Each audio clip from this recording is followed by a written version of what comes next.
मित्रांनो नमस्कार. महाराष्ट्र राज्य क्रीडा विभागाअंतर्गत प्रत्येक जिल्हा परिषद आणि जिल्हा क्रीडा कार्यालय यांच्या वतीने महाराष्ट्रातील प्रत्येक जिल्ह्यामध्ये खेळाडूंच्या कलागुणांना वाव मिळावा यासाठी दरवर्षी वेगवेगळ्या क्रीडा स्पर्धांचे आयोजन करण्यात येत असते. यासाठी जिल्ह्यातील प्रत्येक शाळा येथे सहभागी होत असते. या शालेय क्रीडा स्पर्धांमध्ये सहभाग नोंदवत असताना या शालेय क्रीडा स्पर्धांसाठी प्रत्यक्ष आपल्याला विद्यार्थ्यांची नोंदणी करता यावी यासाठी ऑनलाईन पोर्टलची निर्मिती करण्यात आलेली आहे आणि महाराष्ट्रातील बऱ्याच जिल्ह्यांमध्ये सध्या या शालेय क्रीडा स्पर्धांची नावनोंदणी ऑनलाईन सुरू करण्यात आलेली आहे. ही नोंदणी आपल्याला लवकर पूर्ण करायची आहे. त्यासाठी आपल्याला आपल्या जिल्ह्याच्या अधिकृत वेबसाईटला भेट देण्याची गरज असते. त्यासाठी आपण जर समजा पुणे जिल्ह्याचे असाल तर आपल्याला www.dsopune.com असं सर्च करायचं आहे. आपण जर लातूर जिल्ह्याचे असाल तर आपल्याला www.dsolatur.com असं सर्च करायचं आहे. आपण जर नगर जिल्ह्याचे असाल तर आपल्याला DSO अहमदनगर असं सर्च करायचं आहे. तर आपण ही शाळेच्या रजिस्ट्रेशनची प्रोसेस कशी करायची हे आजच्या व्हिडिओमध्ये आपण पाहणार आहोत. तर आपण जर चॅनलवर नवीन असाल तर चॅनलला सबस्क्राईब करा, व्हिडिओला लाईक करा आणि हा व्हिडिओ आपल्या सर्व शाळांपर्यंत शेअर करा. सर्वप्रथम आपल्याला आपल्या लॅपटॉप किंवा कॉम्प्युटरचं क्रोम ब्राउझर ओपन करून घ्यायचं आहे. इथे आल्यानंतर हे जे गुगल सर्च आहे इथे सर्चमध्ये DSO अहमदनगर किंवा अहिल्यानगर या जिल्ह्याच्यासाठी आपण नावनोंदणी करत आहोत. शाळेचं रजिस्ट्रेशन करणार आहोत. इथे आल्यानंतर इथे आपल्याला DSO लॉग इन जे दिसते या DSO लॉग इनला आपल्याला क्लिक करायचं आहे. या वेबसाईटची लिंक डिस्क्रिप्शन बॉक्समध्ये आहे. आपण डायरेक्ट इथे क्लिक करून या वेबसाईटवर डायरेक्ट येऊ शकता किंवा सर्च करून इथे येऊ शकता. इथे आल्यानंतर आपल्याला इथे DIV log in, school log in आणि स्टुडंट लॉग इन असे 3 टॅब इथे दिसत आहेत. यामध्ये स्कूल लॉग इनला आपल्याला क्लिक करायचं आहे. स्कूल लॉग इनला क्लिक केल्यानंतर आपल्याला इथे आपल्या शाळेचा UDIS नंबर टाकायचा आहे आणि तोच UDIS नंबर आपल्याला पासवर्ड म्हणून इथे खाली टाकून घ्यायचा आहे आणि खाली साइन इन या बटनाला आपल्याला क्लिक करायचं आहे.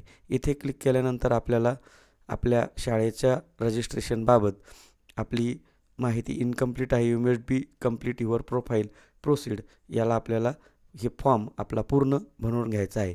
आता इथे सुरुवातीला आपल्याला आपल्या UDISचा नंबर दिसेल आणि इथे खाली आपल्या प्रिन्सिपलचं नाव आपल्याला या ठिकाणी टाकून घ्यायचं आहे.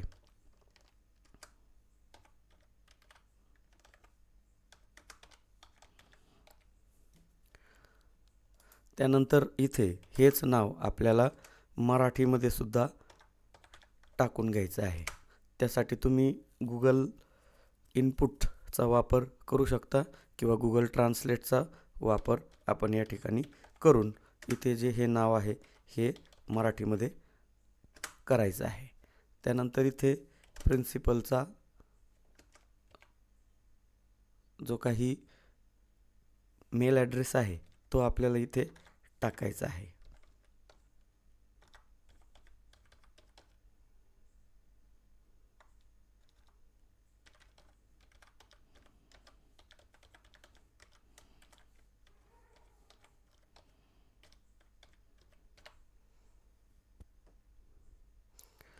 त्यानंतर प्रिन्सिपलचा मोबाईल नंबर आपल्याला या ठिकाणी टाकायचा आहे. प्रिन्सिपलचा मोबाईल नंबर ॲडिशन असेल तर आपण तो अजून एक्स्ट्रा इथे टाकू शकतो. आपल्याला इथे आपल्या प्रिन्सिपलचा ॲड्रेस किंवा शाळेचा ॲड्रेस आपण या ठिकाणी टाकू शकता. जो काही ॲड्रेस आपण या ठिकाणी टाकणार आहोत तो पुन्हा इथे मराठीमध्ये आपल्याला टाकून घ्यायचा आहे.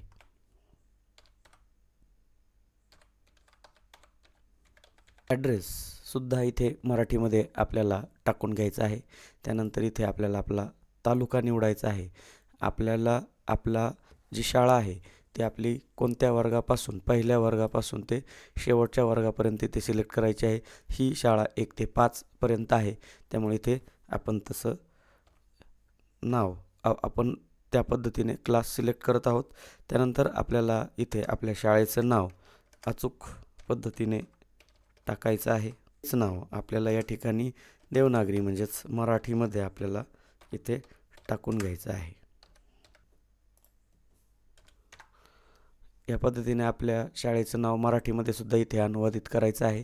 त्यानंतर आपल्या शाळेचा जो काही मेल ID आहे तो आपल्याला इथे टाकायचा आहे। त्यानंतर शाळेचा मोबाईल किंवा काही संपर्क क्रमांक असेल तो आपल्याला इथे टाकायचा आहे।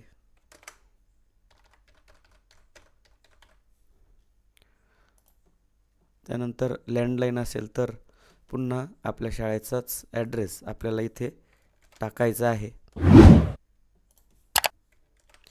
तो सेम ॲड्रेस आपल्याला पुन्हा मराठीमध्ये करायचा आहे। या ठिकाणी दोन्ही ॲड्रेस सेम टाकत आहे आणि आपल्याला इथे शाळेचा जो काही पिन आहे तो सुद्धा टाकून घ्यायचा आहे आणि सर्व माहिती एकदा चेकअप करायची आहे आणि इथे सबमिट या बटनाला आपल्याला क्लिक करायचं आहे। School detail updated successfully, please reset your password असं आपल्याला येईल। इथे आपल्याला यासाठी या लॉग इनसाठी आपल्याला नव्यानं पासवर्ड तयार करून घ्यायचा आहे। जो काही योग्य पासवर्ड तुम्हाला टाकायचा असेल तो इथे एक कॅपिटल लेटर, बाकीचे स्मॉल लेटर्स, एक साइन आणि बाकीचे न्यूमरिक्स आपण या ठिकाणी टाकायचे आहेत। दोन्ही पासवर्ड सेम असल्याची खात्री करायची आहे आणि सबमिट या बटनाला आपल्याला क्लिक करायचं आहे। इथे क्लिक केल्यानंतर आपल्याला आपलं प्रोफाईल इथे आलेलं दिसेल। प्रिन्सिपलचं नाव, आपल्या शाळेचं नाव या ठिकाणी आलेलं दिसेल। तर या पद्धतीनं आपल्याला सध्या या पोर्टलवर, या वेबसाईटवर आपल्या शाळेची नोंदणी या ठिकाणी आपली पूर्ण झालेली आहे। यानंतर इथे काही अपडेट्स आपल्याला दिसत आहेत, त्या अपडेट्स वाचायचे आहेत आणि पुढील गोष्टी किंवा पुढील जे काही या प्रोफाईलवरील माहिती आहे ते आपण पुढील व्हिडिओमध्ये पाहणार आहोत। पद्धतीने आपल्याला इथे जे करंट इयर आहे ते इथून आपल्याला सिलेक्ट करून घ्यायचं आहे। आपण 25-26 हे वर्षाचं शेड्यूल आपण जर रजिस्टर करणार असाल तर आपण या ठिकाणी 2025-26 हे या वर्षाचं शेड्यूल आपण इथे फिक्स केलेलं आहे, जेणेकरून आपलं कॅलेंडर आपल्याला राईट येऊन जाईल। तर या पद्धतीने सध्या इथपर्यंत आपल्याला शाळेचं रजिस्ट्रेशन प्रोसेस करून घ्यायची आहे। व्हिडिओ आवडल्यास व्हिडिओला लाईक करा, चॅनलला सबस्क्राईब करा। धन्यवाद।